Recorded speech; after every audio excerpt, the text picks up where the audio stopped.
Good evening, everyone. Today's topic is very important, and in every type of English literature exam, you'll get this topic, which is Tradition and the Individual Talent by T.S. Eliot. तो T.S. Eliot का date of birth है 1888 से 1965. तो इनके कुछ works हम देख लेते हैं जो कि एग्जाम में हर बार पूछे जाते हैं. तो पहला तो सबको पता है जो the Westland,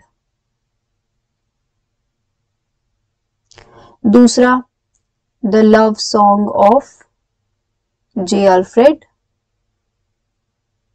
प्रूफॉक,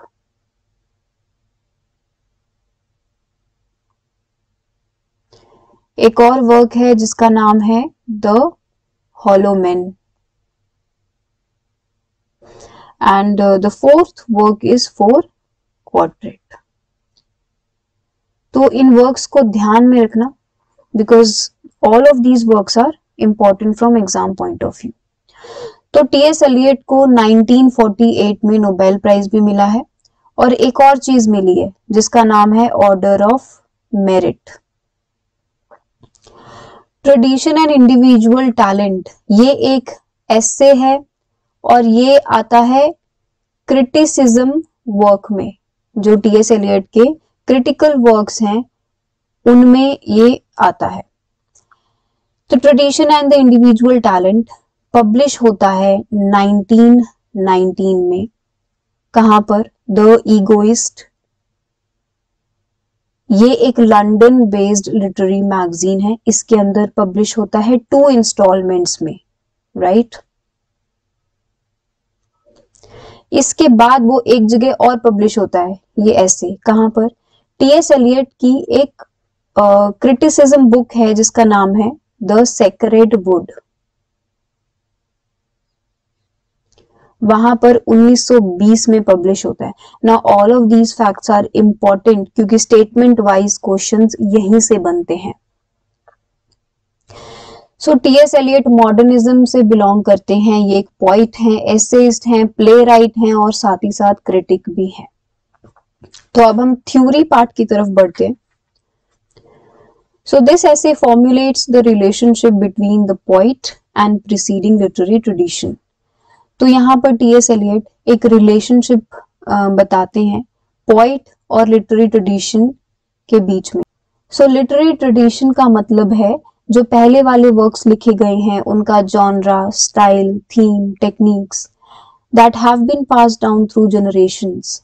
So it encompasses the influential works of previous writers और उनके conventions, उनकी practices को अभी वाले राइटर्स अपने वर्क्स में उनकी एक झलक दिखाएं, उनका यूज करें. वही लिटरेरी ट्रेडिशन यहाँ पर है.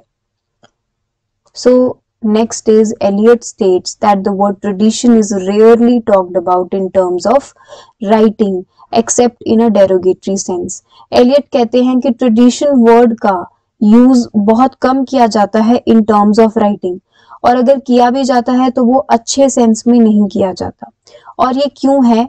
क्योंकि जो रीडर्स हैं वो एक वर्क को किस तरह से जज कर रहे हैं. अगर वो वर्क पुराने वर्क से अलग है, stand out, it means completely अलग है, तो उस वर्क को वो अप्रिशिएट करते हैं. तो ये एक प्रेजुडिस है कि अगर वर्क बिल्कुल अलग होगा तभी वो वर्क अच्छा है, राइट. तो एलियट यहाँ पे कहते हैं कि he seeks to remove this prejudice, claiming that the best parts of a poem are actually the ones that are alive with the past. कि बेस्ट पार्ट तो वही है जहां पर पुराने वर्क्स की एक इमेज हमें दिखाई पड़ती है. ठीक है. सो knowledge of writers of the past makes contemporary writers both part of that tradition and part of the contemporary. मतलब कि अगर पहले वाले राइटर्स को अगर हम नजर में रखेंगे और उनका यूज करेंगे, उनकी राइटिंग्स का यूज करेंगे अपने वर्क्स में, तो वो आज का राइटर वो ट्रेडिशन का भी पार्ट हो गया और कंटेम्पररी जो चीजें चल रही हैं उनका भी वो पार्ट है. तो यहाँ पर उन्होंने फिर अपनी बात की है कि उन्होंने अपनी पोइट्री में, एलियट ने अपनी पोइट्री में किसके ट्रेडिशन का यूज किया है? होमर और डांटे का यूज किया है और साथ ही साथ मॉडर्न जो चल रहा है उसका भी यूज किया है। तो it is because of his debt to Homer and Dante कि एलियट बोथ मॉडर्न में भी आते हैं और ट्रेडिशनल में भी आते हैं। Now however by following tradition, Eliot ये नहीं कहते कि तुम पूरा ही इमिटेट कर लो। उनके कहने का क्या मतलब है कि वर्क में ट्रेडिशनल पोइट क्या होता है, ट्रेडिशनल पोइट का मतलब है जिनके वर्क्स में एक हिस्टोरिकल सेंस है, यानी कि जो पोइट्री है एज अ होल वो पूरी चेंज है, मतलब वो पूरी इमिटेट हमने नहीं की, लेकिन वो चेंज्ड है by new poetry but at the same time guided by old poetry. तो ऐसे में एक लाइन भी है, art never improves but only develops. So importance and value of any point, उसको हम जज नहीं कर सकते आइसोलेशन में। एक पॉइंट कैसा है, उसकी वैल्यू क्या है, उसको जज करने के लिए हमारे पास एक ट्रेडिशन होना चाहिए जिसके साथ हम कंपेयर कर सकें। विदाउट कंपैरिजन हम बता नहीं सकते कि ये अच्छा है या वो बुरा है। नाउ बिफोर मूविंग फॉरवर्ड, यहाँ पर एक चीज है कि ये जो ऐसे है वो 3 पार्ट्स में डिवाइडेड है। पार्ट 1 में जैसे कि अभी हमने देखा कि वो ट्रेडिशन के बारे में बताते हैं पूरा कि ट्रेडिशन क्या होता है और एक ट्रेडिशनल पोइट कैसा होता है। ठीक है, ये है हमारा पार्ट 1 में। पार्ट 2 में जो कि अभी हम पढ़ेंगे उसके अंदर ये बताते हैं अपनी इम्पर्सनल थ्योरी। ठीक है, और पार्ट 3 में ये बताते हैं कंक्लूजन। सो 3 पार्ट्स में ये ऐसे है। तो सेकेंड पार्ट अब हम पढ़ रहे हैं कि to create a good poem one should surrender the self. और ये जो सेल्फ सेक्रीफाइस है पर्सनालिटी का, इसकी वजह से एक गुड पोएम लिखी जाती है। तो जितने भी पर्सनल इमोशंस हैं, फीलिंग्स हैं, एक्सपीरियंस हैं, उनको सैक्रिफाइस करना होता है while writing a poem. Now यहाँ पर इसका मतलब ये नहीं है कि वो जो पोइट है वो अपने एक्सपीरियंस नहीं लिख सकता, वो लिख सकता है अपने एक्सपीरियंस, बट वहां से पूरा एक डिटैच होकर के। नाउ दैट्स व्हाई यहाँ पे उन्होंने ये चीज मेंशन की कि पोइट्री शुड बी इम्पर्सनल, कि वो पर्सनल नहीं है। फिर उन्होंने बताया है कि क्रिटिसिज्म कैसे होना चाहिए, कि ट्रू क्रिटिसिज्म क्या होता है, which criticises the poem not the poet. और ऐसा क्यों है, क्योंकि पोइट्री इज इम्पर्सनल, तो पोइट ने उसको लिखा है, उसका मतलब ये, जो अगर पोइट्री बुरी है इसका मतलब ये नहीं है कि पोइट भी बुरा है, राइट। यहाँ पर हम एक एग्जांपल ले सकते हैं कि मान लो किसी पोइट ने किसी डिजीज के बारे में लिखा, तो उसका मतलब ये नहीं है कि वो डिजीज उस पोइट को है, मे बी उसने किसी के बारे में मतलब सुना होगा या उसके बारे में वो अवेयरनेस फैलाना चाहता होगा। So this is what T.S. Eliot wants to convey कि poetry should be impersonal. ना इसको उन्होंने और क्लियर किया है। So to make the concept of depersonalization, मतलब वही कि impersonal clear, Eliot brings analogy of creating sulfuric acid. सो हमने ये 9th-10th में पढ़ा होगा रिएक्शंस के बारे में, तो उनका उस रिएक्शन का एग्जाम्पल यहाँ पर टी एस एलियट देते हैं कैसे। So sulphur dioxide plus oxygen plus platinum. यहाँ पे प्लैटिनम क्या है, प्लैटिनम होता है कैटलिस्ट, मतलब कि किसी चीज को रिएक्शन मतलब वो सही से कराने के लिए हम कैटलिस्ट यूज करते हैं, राइट, बीच में। तो इसका प्रोडक्ट यहाँ पे निकला sulphurous acid which is the poem.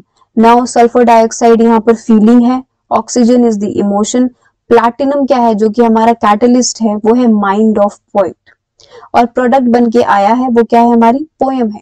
तो ये टी.एस. एलियट यहाँ पे कह रहे हैं कि प्रोडक्ट में कहीं पर भी no trace of poet's personality, क्योंकि platinum throughout this reaction platinum itself remains unaffected. तो जो माइंड है पोइट का वो भी इसी तरह अनअफेक्टेड होता है। So the poet is never a creator but like a catalyst, कि उसके थ्रू हिम वो पोइट्री लिखी जा रही है, बट उसका मतलब ये नहीं है कि वो ही उसकी पर्सनालिटी है। There is a line in the essay which says poetry is not a turning loose of emotion but an escape from emotion. तो अगर हम इस लाइन को ध्यान से पढ़ते हैं तो यहाँ से हमें पता चलेगा कि Elliott completely stands against the romantic poets, जो क्या कहते थे कि poetry is spontaneous overflow of powerful feelings and emotions. तो ये लाइन पढ़ के हमें समझ में आ गया होगा कि ये लाइन किसने कही है, वर्ड्सवर्थ ने कही है। तो यहाँ पे हम वर्ड्सवर्थ को याद कर लेंगे और कहां पर कही है, लिरिकल बैलेड्स में कही है, ठीक है।